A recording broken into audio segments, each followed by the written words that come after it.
हाँ, तो नमस्कार प्यारे बच्चों। जैसे कि आपका 14 मार्च का प्यारे बच्चों आपका हिंदी का पेपर होने वाला है क्लास 6 का प्यारे बच्चों। तो यहाँ पर मैं आपको क्लास 6 का वो हिंदी का पेपर लेके आ गया हूँ जो आपके एग्ज़ाम में प्यारे बच्चों 100% आएगा। और मैं आपको जो प्रश्न बताता हूँ आपके एग्ज़ाम में 100% आता है प्यारे बच्चों। तो ये भी प्रश्न आपके एग्ज़ाम में 100% आएगा प्यारे बच्चों। ठीक है, तो आप लोग वीडियो को शुरू से लेकर लास्ट तक देखिएगा। और आपका फाइनल परीक्षा हो रहा है प्यारे बच्चों, और सेट आपका बी है, यानी कि सभी स्टूडेंट का सेट बी ही आंसर क्वेश्चन होगा। ठीक है, तो चलिए क्वेश्चन की ओर चलते हैं।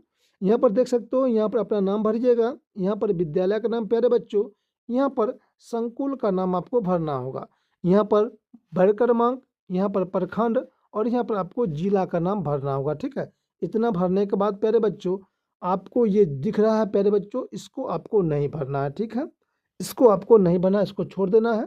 यहाँ पर आपको एक बार निर्देश जरूर पढ़ लेना है। ठीक है, पढ़ लीजिएगा आप लोग भी निर्देश। उसके बाद आपके सामने प्रश्न आ जाएगा। फर्स्ट नंबर प्रश्न है प्यारे बच्चों, कोष्ठ में दिए गए शब्द में सही शब्द चुनकर रिक्त स्थानों की पूर्ति करें। ये भी प्रश्न 5 प्रश्न दिया जाएगा, और हर एक प्रश्न के लिए प्यारे बच्चों आपको 2 मार्क दिया जाएगा। पहला है, सीमाहीन गगन में उड़ते निभय डैश करते हैं, तो बच्चों क्या करते हैं, विचरण करते हैं। यहाँ पर आपको लिखना होगा विचरण लिखना होगा। ठीक है, खाली जगह में। अगला है, दूध एक डैश संज्ञा है, तो बच्चों ये एक क्या है, द्रव्यवाचक संज्ञा है। यहाँ पर आपको द्रव्यवाचक संज्ञा लिखना होगा। गांधी जी का पत्र उनके बेटे डैश के नाम था, तो बच्चों मणिलाल के नाम था। यहाँ पर आपको मणिलाल लिखना होगा। कन्नौज में शेरशाह का हुमायूं से युद्ध में हुआ था, तो बच्चों ये हुआ था 1545। यहाँ पर आपको लिखना होगा 1545 लिखना होगा। ठीक है, अगला है, अनंत में अनु एक डैश है, तो बच्चों ये क्या है, उपसर्ग है। यहाँ पर आपको उपसर्ग लिखना होगा। ठीक है, अच्छे तरीके से आप लोग लिख लीजिएगा। ठीक है बच्चों, अगला प्रश्न की ओर हम लोग चलते हैं। दूसरा नंबर प्रश्न कह रहा है कि दिए गए कथन में सही के लिए सही तथा गलत के लिए गलत का चिन्ह लगाने के लिए कह रहा है। ये प्रश्न 5 प्रश्न दिया जाएगा, हर एक प्रश्न के लिए आपको 2 मार्क दिया जाएगा। ठीक है, प्रश्न है, हृदय पर सांप लौटना मुहावरे का अर्थ है डरना। बच्चों देखिए, हृदय पर सांप लौटना मुहावरे का अर्थ होता है प्यारे बच्चों, क्या होता है, क्या होता है, डरना। बहुत ही अच्छा, सही जवाब होगा। अगला है, दूसरे पर उपकार करने वाले के लिए एक शब्द है परोपकारी। हाँ बच्चों।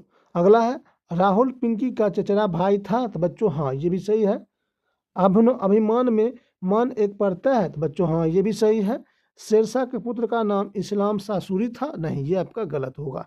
इस प्रकार आप लोग सही और गलत वाले प्रश्न को अच्छे तरीके से बना लीजिएगा। ठीक है बच्चों, उसके बाद अगला प्रश्न है, यहाँ पर आपका मिलान वाला आ जाता है।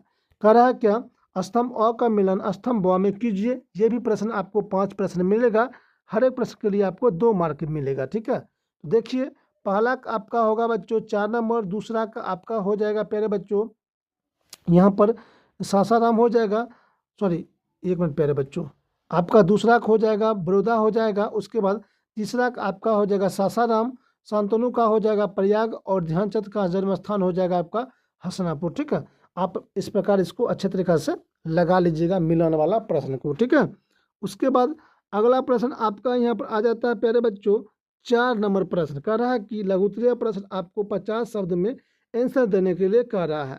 टोटल प्रश्न आपको 2 प्रश्न दिया जाएगा, हर एक प्रश्न के लिए आपको 5 मार्क दिया जाएगा। ठीक है बच्चों, तो आप लोग अच्छे तरीके से इसको बनाइएगा। जनवरी के मध्य में फसलों से जुड़ा त्यौहार आपको यहाँ किस नाम से और किस प्रकार मनाया जाता है। यह अथवा कह रहा है कि स्वार्थी दानव ने बाग में कौन सा अद्भुत दृश्य देखा। तो यहाँ पर देखिए, मैंने आपको यहाँ पर जनवरी के महीने यानी कि मध्य में, इसके बारे में मैंने आपको बहुत ही अच्छे तरीके से बताया, यानी कि 4 का पहला का आंसर मैंने आपको बताया हूँ। ठीक है, आप लोग वीडियो को रोककर अच्छे तरीके से लिख लीजिएगा। अगला नंबर है कि बसंती हवा ने अपने आप को दूसरे मुसाफिर से अलग क्यों बताया। या अथवा अपने पसंद से रहीम का एक दोहा लिख कर उसका अर्थ भी लिखने के लिए कर रहा है।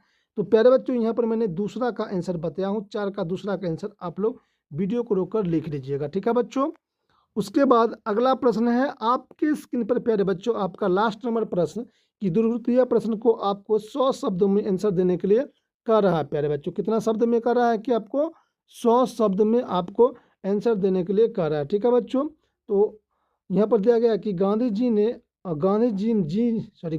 ने पत्र के माध्यम से अपने पुत्र को क्या शिक्षा दी है, या अथवा तुम कल्पना करो शीर्षक कविता के माध्यम से हमें क्या क्या करने की बात कही गई है। तो बच्चों यहाँ पर मैंने आपको पहला का आंसर बताया हूँ, गांधी जी के बारे में बहुत ही अच्छे तरीक़ा से यहाँ पर बता दिया हूँ। आप लोग प्यारे बच्चों वीडियो को रोककर अच्छे तरीक़ा से हर एक प्रश्न का आंसर लिख लीजिएगा, ठीक है। और पीडीएफ के लिए आप लोग प्यारे बच्चों मुझे मैसेज करिएगा इस नंबर पर जो आपको स्क्रीन पर अभी दिख रहा है। प्यारे बच्चों आप लोग मुझे एक बार मैसेज करिएगा, मैं आपको बिल्कुल फ्री में इसका पीडीएफ भी दे दूंगा। और वीडियो पसंद आया होगा तो प्यारे बच्चों लाइक और शेयर भी कर दीजिएगा एक बार, और कमेंट करिएगा कहाँ से आप लोग प्यारे बच्चों मेरा वीडियो को देख रहे हो, ठीक है। और प्यारे बच्चों मिलते हैं आपसे अगले वीडियो में, तब तक के नमस्कार प्यारे बच्चों, बेस्ट ऑफ लक, जय हिंद मेरे प्यारे बच्चों।